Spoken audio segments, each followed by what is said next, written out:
Este fue el primer sonido que escuchamos todos.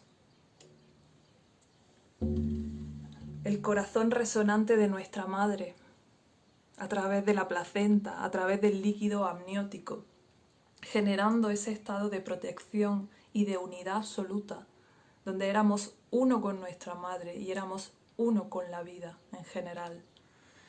Hubo un día en que nacimos, hubo un día en que salimos de ese paraíso interno y todos traemos una especie de herida de separación, donde dejamos de ser uno para ser un individuo desconectado de la otra persona, desconectado de nuestra madre y por tanto desconectado de la vida. Pero aún el sonido del tambor nos recuerda a nivel interno esa memoria. Por eso en todas las culturas de la Tierra se han desarrollado instrumentos de percusión. Hemos buscado la percusión como forma de viajar a ese estado interno, como forma de volver a esa unidad. Hubo un tiempo en la Tierra, en el Paleolítico y en el Neolítico, en el que la maternidad era el centro de la tribu. Las crías eran el centro de la manada. Y de alguna manera, pues la arqueología nos ha dejado esa huella en las pequeñas Venus encontradas en todo el planeta. Es como los primeros vestigios de cultura que tenemos en casi todas las partes del planeta son esas estatuillas, ¿no? Con distintas formas, pero que todas ponen de relevancia a una mujer con enormes pechos, con barriga gestante, enormes caderas, que no, en mi opinión, no tenía por qué representar, como se ha dicho, un tipo de mujer, sino establecer la sacralidad del acto de gestación en sí. La mujer gestante era un ser sagrado, porque estaba ocurriendo a través de ella el proceso más mágico que podía conocer el ser humano, el misterio más absoluto, que es cómo los seres humanos, cómo los mamíferos en general, venimos al mundo. No había nada más misterioso para esos seres del Paleolítico y del Neolítico que el nacimiento y la muerte, que el sexo y la destrucción, que el nacimiento y el ocaso. Esos eran los dos pulsos en los que vivía la vida de estas personas. Todo tenía que ver con nacer y con morir. Y esos eran los dos elementos principales de la existencia. Y lo que ponía en marcha todo era ese proceso mágico. La madre era como ese vehículo entre dos dimensiones que hacía que un ser viniera al mundo. Y es posible que al principio, en los primeros millones de años, ni siquiera hubiera una correlación en sus mentes entre el acto sexual y el nacimiento, porque sucede con 9 meses de diferencia, ¿no? Obviamente luego el ser humano comprendió, entendió, pero pudo ser que hubiera un tiempo en el que no hubiese esa correlación. Por eso la paternidad es un concepto que surgió miles de años después. En primer lugar, la base de la tribu era la madre y el hijo. Y toda la comunidad tenía como cometido asegurar la existencia tanto de la madre como del bebé y proteger esa conexión y esa unidad que madre y bebé necesitan en los primeros años. De manera que lo más importante para estas tribus, para garantizar la supervivencia del grupo, era proteger bien a las crías, como hacen todas las manadas de mamíferos. Todos los mamíferos se gestionan de tal manera que las crías siempre están en el centro, protegidas de todo depredador. Y esa fue también nuestra manera. Ese fue también el origen de la humanidad y esa concepción de que el acto de nacer es sagrado. La mujer gestante es alguien a quien hay que cuidar y alguien a quien hay que proteger de los depredadores. Y a través de ella se está asegurando el crecimiento de toda la manada. ¿Qué ha pasado, sin embargo, en los últimos 10.000 años? Que la maternidad ha sido desplazada a una actividad secundaria, que el centro de la tribu es el poder, es la acumulación del dinero.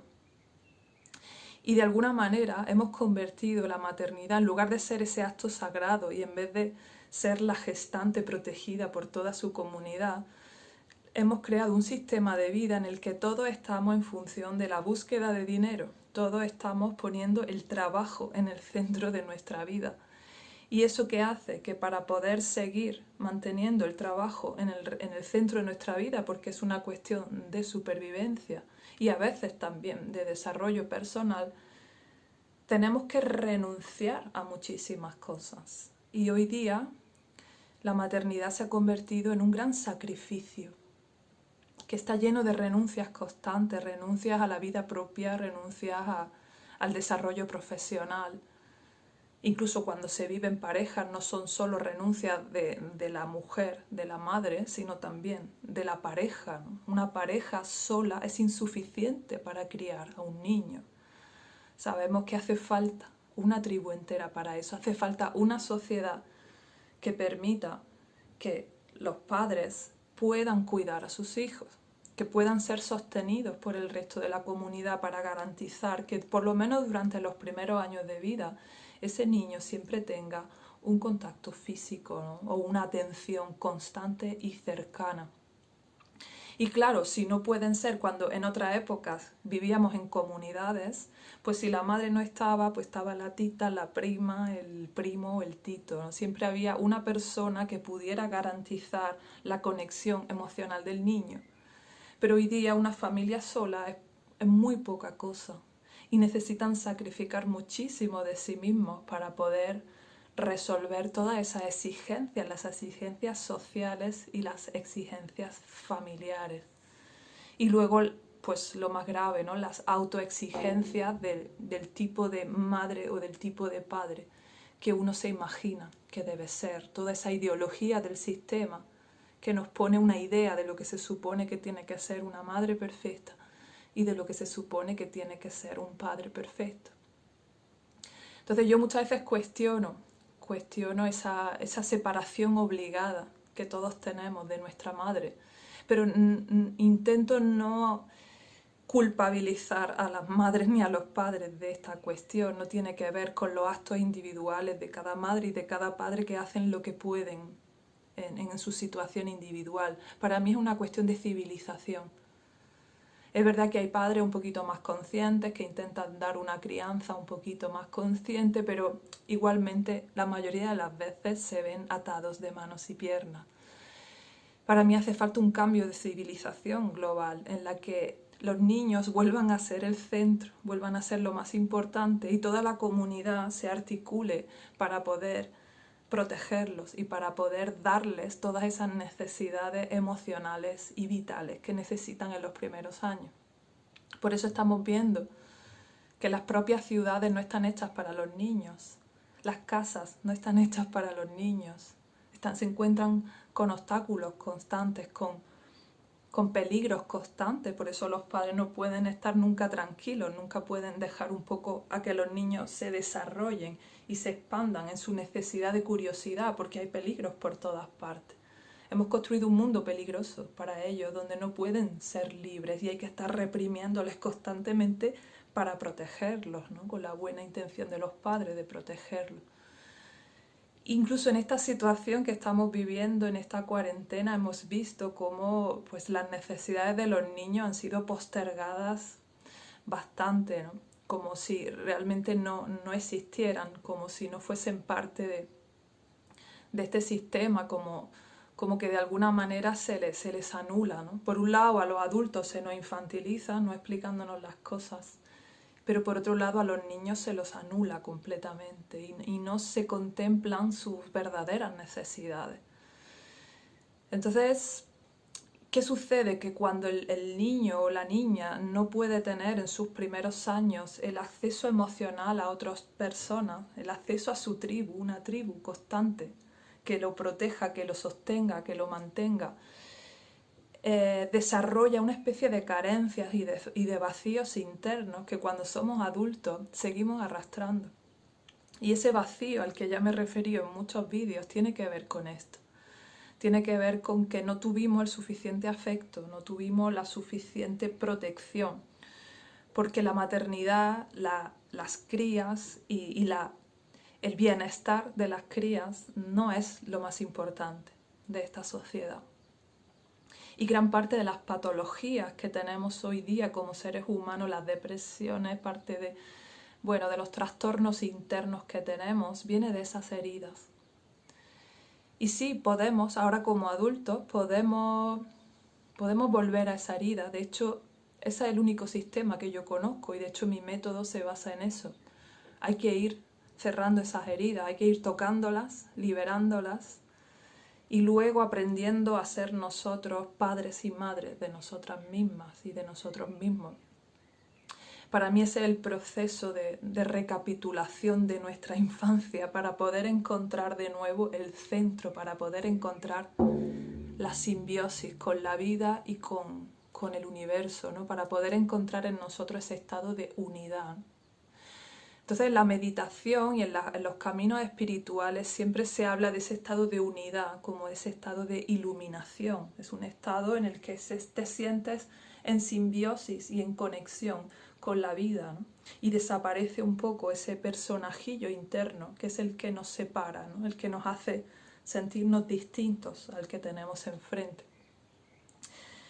Para los humanos de esta civilización por lo menos no tenemos la posibilidad de liberarnos de ese personajillo, ¿no? Por eso, bueno, toda la gente que promete trascender el ego, pues bueno, a no ser que sea una forma de hablar, no lo creo posible. El ego es una herramienta, el ego es una parte de nuestra mente que a veces es útil y que podemos utilizar a nuestro favor muchas veces, pero es justamente lo que nos separa del estado de simbiosis, es justamente lo que nos impide estar en ese estado de unidad en muchas ocasiones. Entonces, todos buscamos, es como si todos estuviéramos añorando de alguna manera el útero materno. Todos estamos añorando ese momento en el que fuimos uno con todo lo que existe. Y ya no hay manera de volver al útero, nunca vamos a poder volver al útero y tampoco tendría sentido hacerlo, pero sí podemos volver a encontrar esa simbiosis desde dentro de nosotros. Sí es posible encontrarla, pero para ello hay que coser esas heriditas de separación de nuestra infancia. Y bueno, los adultos que estamos aquí ahora, pues bueno, muchos de nosotros estamos haciendo este camino y yo he diseñado mi método en ese aspecto, ¿no? De ir pasando por fases, por capas, ir tocando heridas, ir cosiendo heridas y ahora ser yo mi propia madre. Ahora reparentizarme a mí misma y poder darme a mí misma de alguna manera, poder tratarme como me hubiese gustado ser tratada, ¿no? Ese sostén constante emocional, ese sentirme nutrida, acunada, protegida, que es lo que como bebé todos necesitamos, poder hacerlo ahora con nosotros mismos. Eso es lo que yo llamo sanación. Cuando recojo todos esos aspectos de mi infancia, los reviso, los libero de todas las emociones que tienen dentro y ahora los integro dándoles una nueva forma, dándoles un nuevo sentido dentro de mí. Eso sí es posible. Y bueno, es el camino en el que yo me encuentro y en el que acompaño a muchas personas. Y se encuentran cosas. Y las heridas, bueno, las cicatrices quedan ahí, pero ya no sangran más. Ya no duelen más, simplemente quedan ahí como heridas de guerra que nos recuerdan el largo camino que hemos recorrido para volver a ser lo que somos. Es posible volver a la simbiosis, es posible reconectar de nuevo con ese estado interno, pero hace falta ese proceso. Y a nivel general, pues no tendríamos que hacer todo este trabajo cada uno de nosotros a nivel individual si pudiéramos volver a tener una sociedad que protegiese ese momento sagrado que es la venida de un bebé al mundo. Necesitamos volver a poner esto en el centro, necesitamos que los cuidados, los vínculos y la protección a las crías sean lo más importante de todo y que toda nuestra sociedad, nuestras ciudades, nuestras casas, nuestro sistema pudiera articularse para proteger a esas crías, porque van a ser el futuro de nuestra especie, van a ser el futuro de la humanidad. Nunca el ser humano ha sido tan egoísta como ahora, nunca hemos querido solamente nuestro propio bienestar, el ser humano siempre ha velado por el bienestar de sus descendientes. Así que sería interesante que la sociedad al completo pudiera ir tomando conciencia de esto, porque eso va a hacer que no sigamos siendo niños heridos. Por eso va a hacer que la gente no tenga tantas patologías como tenemos de adultos, porque todos intentamos llenar ese vacío a través de las adicciones, a través de las relaciones, y siempre queriendo como suplir, ¿no? Como buscar esa madre perfecta, ese padre perfecto que nunca conseguimos encontrar porque no existe, porque lo que nos faltó ya no puede existir en este momento, no desde fuera, no desde el otro. Nunca nadie desde fuera nos puede dar eso que nos faltó, pero sí podemos hacer el camino nosotros. Así que mi propósito personal es ofrecer este camino para que las personas recuperen, como decían los chamanes, la sanación es recuperar las partes perdidas del alma que se van quedando por el camino, ¿no? Las partes perdidas del alma para mí son esas heridas que no pudimos resolver en ese momento, esos pequeños grandes traumas que hemos vivido a lo largo de nuestra vida y que se quedaron ahí anclados en nuestro cuerpo. Así que hay que ir rescatando todo eso en un proceso interno en el que cada día me voy construyendo más a mí misma, cada día voy encontrando una mayor integridad conmigo misma y con todo lo que soy. En realidad se trata de ser lo que somos, ya somos lo más maravilloso que podemos ser, pero tenemos tanta herida interna, tenemos tantas grietas internas que no nos sentimos con esa valía tan preciosa que tenemos. Así que ese es mi propósito personal. Por un lado, acompañar a personas a hacer ese trabajo y por otro lado, contribuir en la medida de lo posible a que un día esa maternidad vuelva a estar en el centro de la tribu. Nos vemos mañana.